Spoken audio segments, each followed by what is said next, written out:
How to apply for a job on Upwork. So it's an easy process. So here's what you need to do. So first thing, just head over to any of your favorite browser and simply search in for upwork.com website. So which is the official website of your upwork.com. So once you're inside here, just make sure you have logged into your account. As you can see, I've already logged into my account.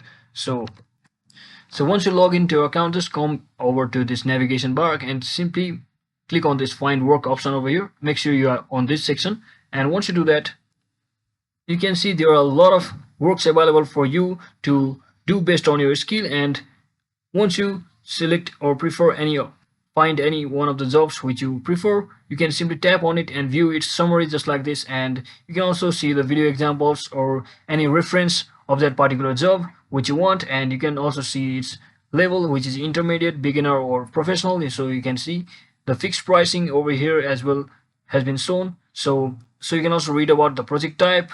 And once you are satisfied, you can simply click on this apply now button over here, or you can also save the job for later purposes. So once you're inside here,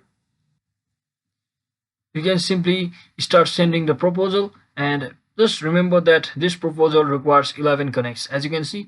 So there are some things called connects which you will be requiring when you try to submit your proposal for any job. So when you open Upwork account for the first time, you should be seeing something like this. That is, you will have 99 connects remaining once you apply to particular job which requires 11 connects.